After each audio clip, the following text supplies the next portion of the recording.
people have spoken. I ran a poll not too long ago, asking which game I should do a video on next, and you guys said Combat Initiation, right before Decaying Winter shot straight up to first place after being behind Souls RNG somehow.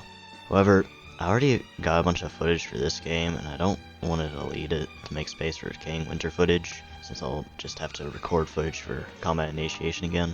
Speaking of which, Combat Initiation is a beat-em-up style game with an old Roblox aesthetic, and some roguelike elements. These roguelike elements include the random gear and the lack of permanent progression. One thing that caught my interest about this game is how much people talk about it. It's one of those games that YouTubers like to glaze a bunch for being unique and actually fun to play. But for as much as it's talked about, the game doesn't seem to have a lot of players, only reaching about 200 to 400 active.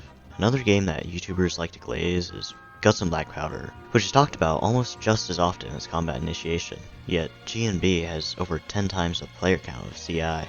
Hell, even Town gets more players, and it gets barely even the fraction of the attention that Combat Initiation gets. But like I said, YouTubers like to glaze this game, and it's not entirely without reason. The reasons I'll go over now. First of all, the game is actually challenging.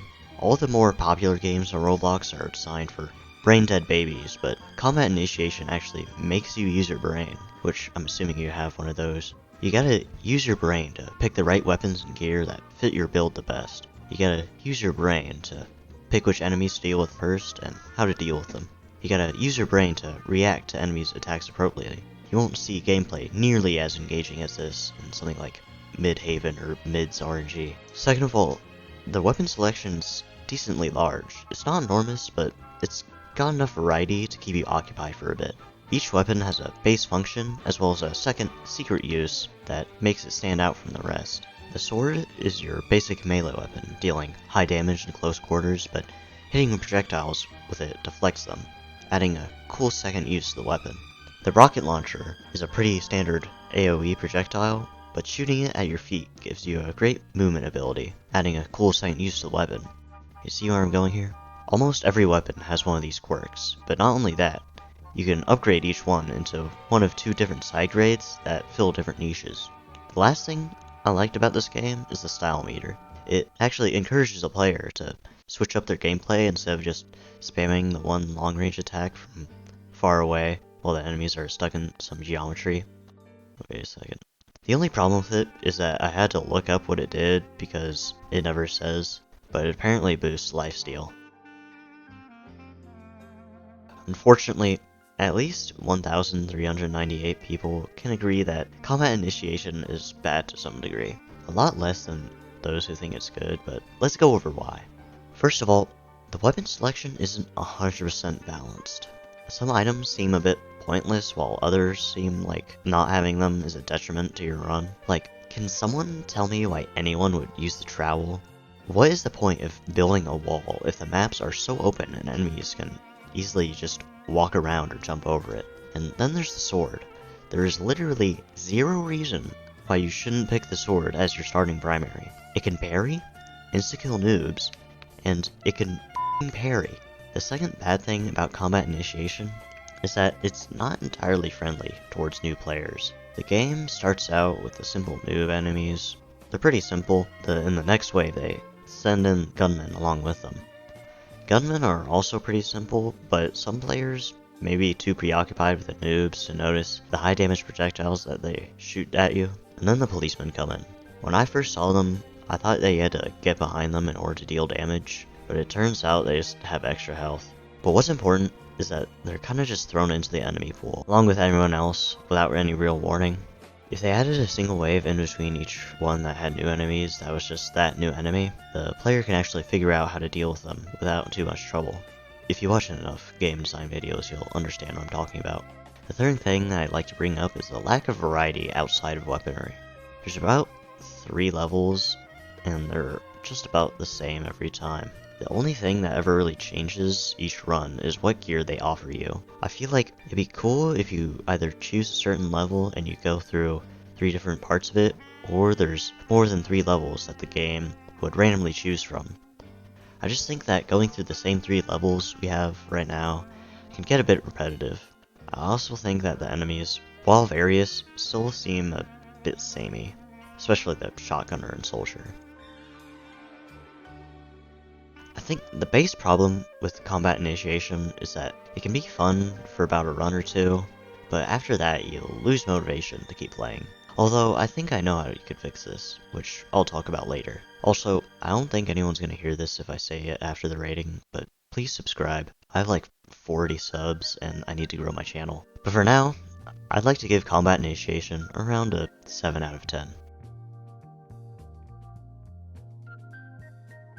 Here comes the part of the video where I give my own suggestions to hopefully get rid of the bad stuff and add more to the good stuff. I personally like to do this because there's actually a chance that they'll listen to me if they see this, due to it being a Roblox game. Also, I'm gonna have to admit, these suggestions aren't gonna be perfect. Nothing is perfect. So if something about my suggestions bothers you, say so in the comments so we can discuss like civilized people. The first thing I'd like to talk about is enemy changes. The first enemy I'd like to change is the shotgunner. I'd like to change their shotgun spread so that it only spreads horizontally so you can jump over it. This would add like a unique way to avoid it rather than just having to parry them at point blank. The second enemy I'd like to change is the soldier. I feel like the fire rate on the rifle is just too fast enough to be able to parry every bullet, which I probably couldn't do if it was possible, to be honest, but if I could, that would be pretty epic. I also feel like the rocket ability is kind of pointless, and I only assume they have one because they carry around a rocket launcher. You can make it like the droid's rocket ability, having the little MMO red circle and whatnot, but then the droid wouldn't be as unique, although the fact that it's flying still makes it pretty unique. You could also just remove the rocket launcher entirely, but that's up to the devs. I'd also remove the sniper's ability to shove you. It just seems kind of pointless and it just makes it more annoying to deal with.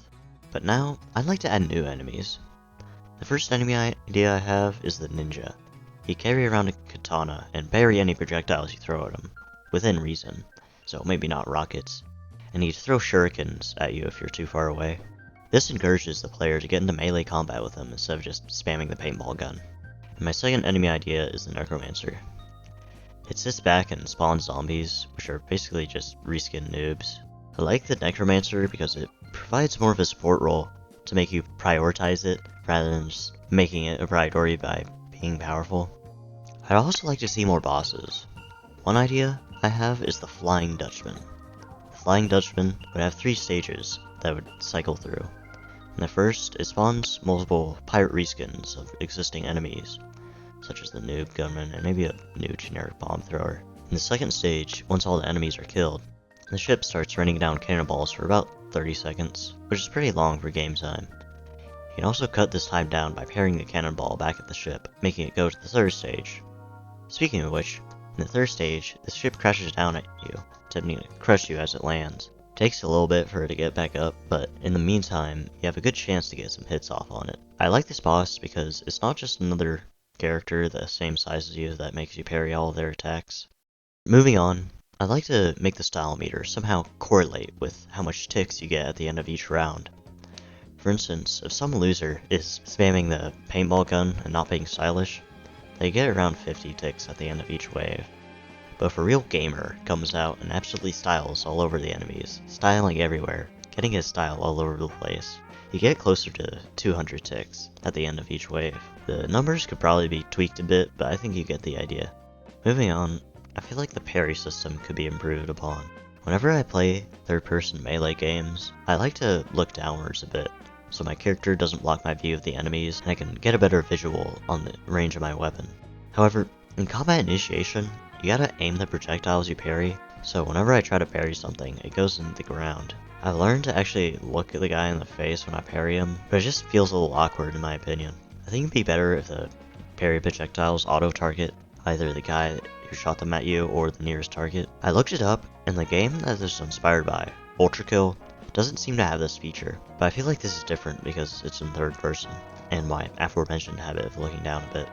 But for my last suggestion, I like to change how the levels work. When starting a lobby, let the player be able to pick from different maps, and instead of going through 3 different unrelated maps, you go through 3 different parts of that same map. Each map would have different enemies or bosses, and perhaps different environmental hazards like explosive barrels or drops into the void. This gives players some sort of progress to work towards, while also not using a bunch of map ideas, and making each one a bit more memorable on their own.